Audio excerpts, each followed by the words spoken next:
ملکہ بلقیس کا تخت ایک لمحہ اور پوری سلطنت کا تخت غائب جگہ سے حاضر ہو گیا۔ حضرت سلیمان علیہ السلام اللہ کے برگزیدہ نبی اور عظیم بادشاہ تھے۔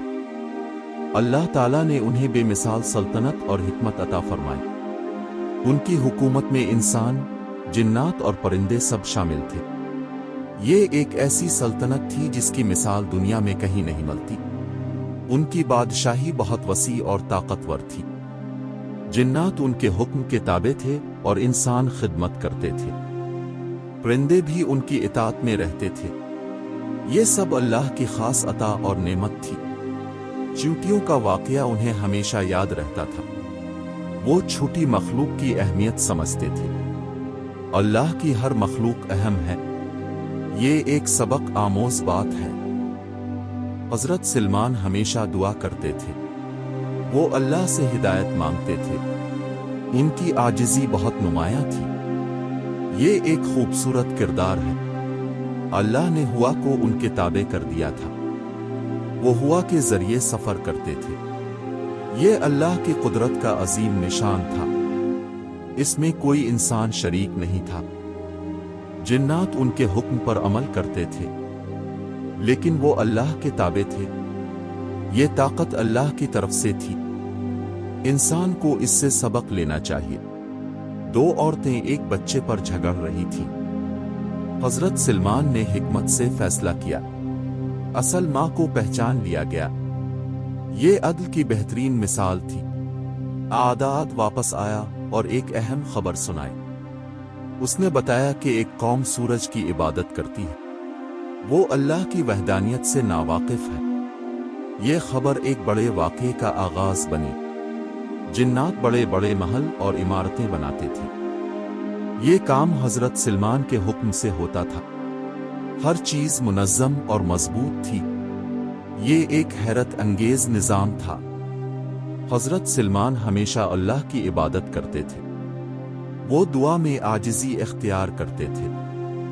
دنیاوی طاقت ان کے دل کو نہیں بدل سکی۔ یہ ان کا سب سے بڑا کمال تھا۔ جنات ان کے حکم پر عمل کرتے تھے، لیکن وہ اللہ کے تابع تھے۔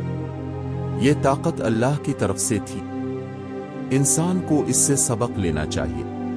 انہوں نے سکھایا کہ دنیا عارضی ہے، اصل زندگی آخرت کی ہے۔ انسان کو غرور نہیں کرنا چاہیے۔ یہ ایک اہم سبق تھا۔ جنات حضرت سلیمان کے حکم پر کام کرتے تھے۔ وہ بڑے بڑے کام انجام دیتے تھے، لیکن وہ اللہ کے حکم کے تابع تھے۔ یہ قدرت کا عجیب نظام تھا۔ حضرت سلیمان نے چیونٹی کی بات سنی۔ وہ اس کی سمجھداری پر مسکرائے۔ انہوں نے اللہ کا شکر ادا کیا۔ یہ عاجزی کی علامت تھی۔ ان کی حکومت انصاف پر قائم تھی۔ کوئی ظلم برداشت نہیں کیا جاتا تھا۔ ہر فیصلہ حق پر ہوتا تھا۔ یہ بہترین نظام تھا۔ پرندے بھی ان کے نظام کا حصہ تھے۔ ہر چیز منظم اور ترتیب سے چلتی تھی۔ یہ قدرت کا خوبصورت نظام تھا۔ یہ اللہ کی نشانی ہے۔ حضرت سلیمان ہمیشہ دعا کرتے تھے۔ وہ اللہ سے ہدایت مانگتے تھے۔ ان کی عاجزی بہت نمایاں تھی۔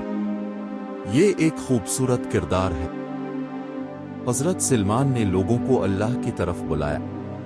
وہ ہمیشہ حق کی دعوت دیتے تھے۔ ان کا مقصد ہدایت دینا تھا۔ یہ ان کی ذمہ داری تھی۔ جب بلقیس کا تخت پیش کیا گیا تو وہ پہچان گئی۔ اس نے حیرت سے اس معجزے کو دیکھا۔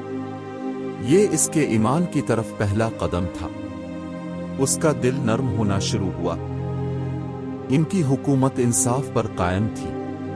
کوئی ظلم برداشت نہیں کیا جاتا تھا۔ ہر فیصلہ حق پر ہوتا تھا۔ یہ بہترین نظام تھا۔ حضرت سلیمان کے ایک نیک وزیر نے کہا کہ وہ پلک جھپکنے سے پہلے تخت لا سکتا ہے۔ یہ اللہ کے علم کی مدد سے ممکن ہوا۔ اس نے اسم اعظم کے علم سے دعا کی اور ایک بڑا معجزہ ظاہر ہوا۔ ملکہ بلقیس نے حضرت سلیمان کے پیغام پر غور کیا۔ اس نے جلد بازی کے بجائے حکمت سے کام لینے کا فیصلہ کیا۔ اپنے درباریوں سے مشورہ کیا گیا اور امن و صلح کو ترجیح دی گئی۔ حضرت سلمان کا دربار انتہائی عظیم تھا۔ ہر طرف نظم، حکمت اور نورانی ماحول تھا۔ انسان، جنات اور پرندے حاضر رہتے تھے۔ یہ اللہ کی عطا کردہ سلطنت تھی۔ حضرت سلمان کے محل میں شیشے کا فرش تھا۔ بلقیس نے اسے پانی سمجھ لیا۔ اس نے اپنے کپڑے سمیٹ دل میں اللہ کی عظمت یہ ایک حیران کن منظر یہ ہدایت کا آغاز تھا۔ بلقیس نے حق کو پہچان لیا۔ اس نے اللہ پر ایمان قبول کرنے کا فیصلہ کیا۔ اس کا دل نور سے بھر گیا۔ یہ اس کی زندگی کا سب سے بڑا لمحہ تھا۔ بلقیس کا عظیم تخت پلک جھپکنے میں حاضر کر دیا گیا۔ یہ دیکھ کر سب حیران رہ گئے۔ یہ انسان کی طاقت نہیں بلکہ اللہ کا معجزہ تھا۔ حضرت سلمان نے فرمایا، یہ میرے رب کا فضل ہے۔ حضرت سلمان کی پوری زندگی ہمیں یہ سبق دیتی ہے کہ اصل طاقت اللہ کی اطاعت میں ہے۔ دنیا کی ہر چیز عارضی ہے اور کامیابی صرف ایمان اور عاجزی میں ہے۔ ویڈیو اچھی لگے تو لائک، سبسکرائب، شیئر اور کمنٹ میں اپنی رائے ضرور دیں۔ شکریہ۔